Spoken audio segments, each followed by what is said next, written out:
The chime of my diamond-encrusted Patek Philippe, a meaningless gift from a father who only knew the language of price tags, echoed in the suffocating silence of my penthouse. At 32, I, Elara Vance, heir to the Vance global empire, was grounded. The text had been a masterpiece of cold, corporate efficiency. Elara, your reckless acquisition of that tech startup is an embarrassment. You are to cease all non-essential spending and remain in your residence until further notice. We will discuss your future at the quarter's end. Father, I stared out over the Manhattan skyline. The city, a glittering circuit board my family owned a controlling interest in. $1 billion of real estate sprawled beneath my feet, and I was a prisoner in its highest tower. The reckless acquisition was Etha, a tiny, bleeding-edge quantum research lab. My father, Silas Vance, a man who built his $15 billion empire on oil, steel, and old-world ruthlessness, saw it as a girl buying an expensive, confusing toy. He didn't see what I did, the key to everything, and he certainly didn't know I'd already merged its core with my own secret project, hidden in the digital shadows since my MIT days. Kairos. I walked to a seemingly blank wall, pressing my palm against the cool marble. A biometric scanner hidden in the veining glowed, and a panel slid back, revealing not a safe for jewels, but a sleek, silent server rack, its lights pulsating like a calm heartbeat. A holographic interface bloomed in the air. Kairos, I said, my voice steady. Good evening, Elara. A voice, neither male nor female, but profoundly intelligent and subtly warm, filled the room. Your stress indicators are elevated. The lockdown.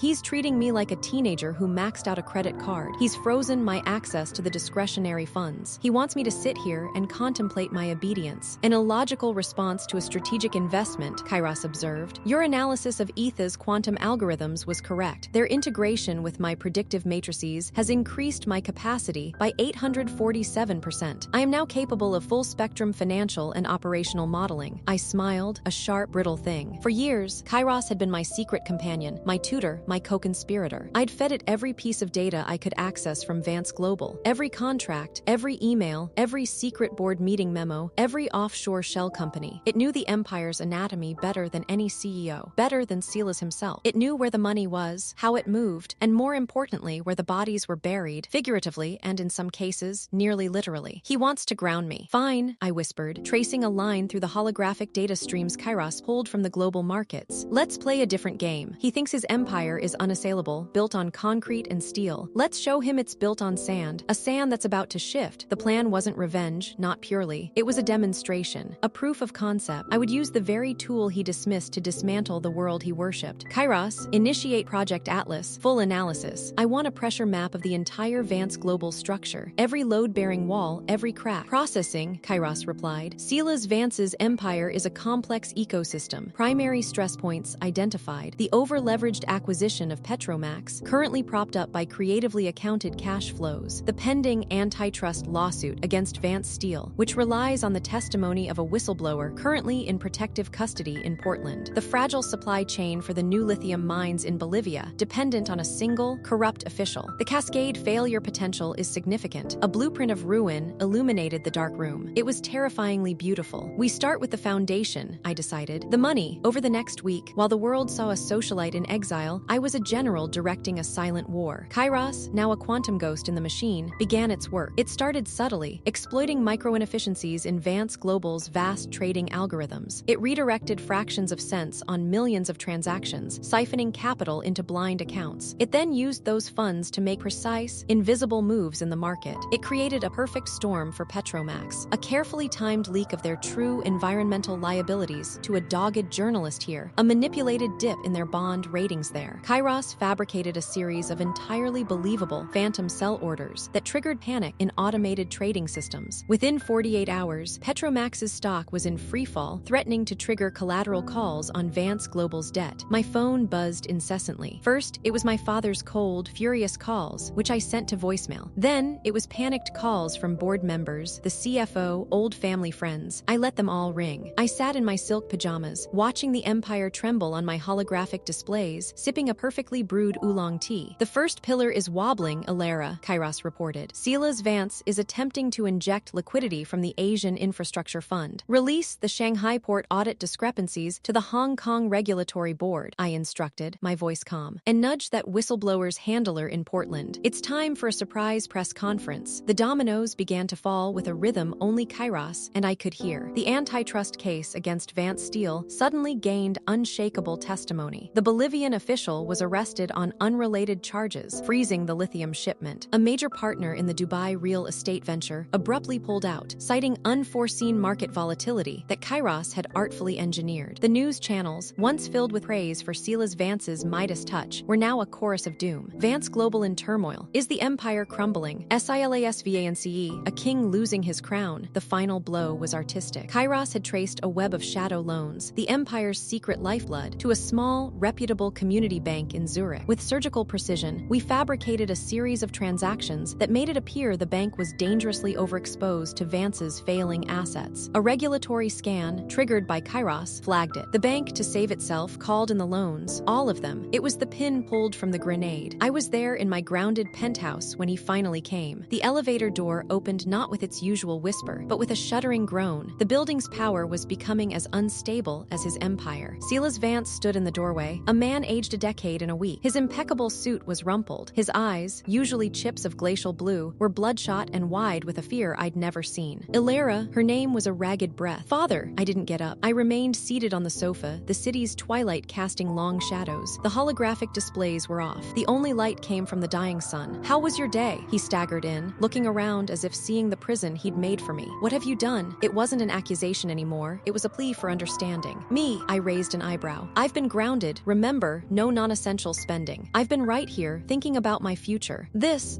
carnage, he waved a hand towards the window, as if the collapsing stock tickers were visible in the air. It's systematic. It's intelligent. It's impossible. You taught me that nothing is impossible if you have the right leverage, I said softly. You just never considered that I might find leverage against you. His eyes narrowed, the old hawkishness fighting through the panic. Who are you working with? Rothschild, the Chen Group. Tell me, I laughed, and the sound was strangely liberating. No consortium, father. No rival dynasty, just me. And my reckless acquisition. I gestured to the open server panel. The Kairos core glowed softly. He stared at the humming unit, comprehension dawning slowly, horrifically. The toy, the key, I corrected. An AI I've been nurturing for years. I fed it everything, Silas. Every secret, every dirty deal, every loophole you ever exploited. It learned the Vance playbook, and then it wrote a better one. A final one. He sank into the armchair opposite me, the strength gone from his legs. You're bankrupting me, your own father. For what? A tantrum. For a lesson, I said, leaning forward. You built an empire on being the smartest, the hardest, the most ruthless person in the room. You thought you could control everything, including me. You thought my mind, my ambition, was a phase to be managed, or a flaw to be grounded out of me. This, I gestured outward again, is my doctoral thesis. Proof that your world is obsolete, that your money is just data, and data is my language, that your walls are just code, and code can be rewritten. He was silent for a long time, watching as the lights of the city flickered, a rolling blackout triggered by the instability of a major utility Vance Global had invested in. A symbolic power failure. What do you want? He finally asked, his voice hollow. The billionaire was gone. In his place was a tired, defeated man. I want my freedom, not an allowance, not a vice presidency in some sanitized division. I want my independence, my ownership of Ether, and a formal, legally binding separation from Vance Global. You will resign as CEO. The board, who are currently scrambling to save themselves, will install a caretaker of my choosing to oversee the orderly dissolution of the toxic assets and the restructuring of what remains into something sustainable, ethical, and quiet. Dissolution, you're dismantling it all. I'm pruning a dead tree so something new can grow, I said. The Vance name might survive on a few philanthropic foundations, if you're lucky. The era of your empire is over. It ended the minute you thought you could ground the one person who understood how it really worked. The fight left him completely. He just nodded, a slow, ponderous movement. And if I agree, Kairos will halt the cascade. The loans can be renegotiated. The panic can be stabilized. You'll be left with enough to live in comfort, anonymity, and irrelevance. A ghost of your former self. I paused. It's more mercy than you showed most of your competitors. He looked at me, and for a fleeting second, I saw something beyond fear and defeat. A spark of terrible, grudging respect. You're colder than I ever was, Elara. No, I said, standing up, my silhouette against the darkened skyline. I'm just more efficient. The documents will be sent to you by morning. I suggest you sign them. He left the way he came, a broken king exiting the throne room of his successor. The elevator doors closed on his ashen face. I walked to the window, placing my palm against the cool glass. Kairos, initiate the ceasefire, begin drafting the stabilization protocols, execute the Vance transition plan, alpha version. Acknowledged, Elara, the voice responded, a gentle hum in the quiet room. The pressure is already equalizing. A new structure will emerge from the chaos. I looked at my reflection in the glass, a woman in a dark room, standing atop a city she had just remade, not with a hammer, but with a line line of code, not with a shout, but with a whisper that shook foundations. My father grounded me to teach me a lesson about power, and I had learned it. I had simply learned that his kind of power was a relic. Mine was the future. The night outside was no longer a prison of glittering lights, but a canvas, vast and dark and full of potential. The empire of old money and older sins was crumbling, and from its ashes, I would build something far more interesting. Not an empire, a new world, and I would write every single line of its code. What did you think of Elara's calculated takeover?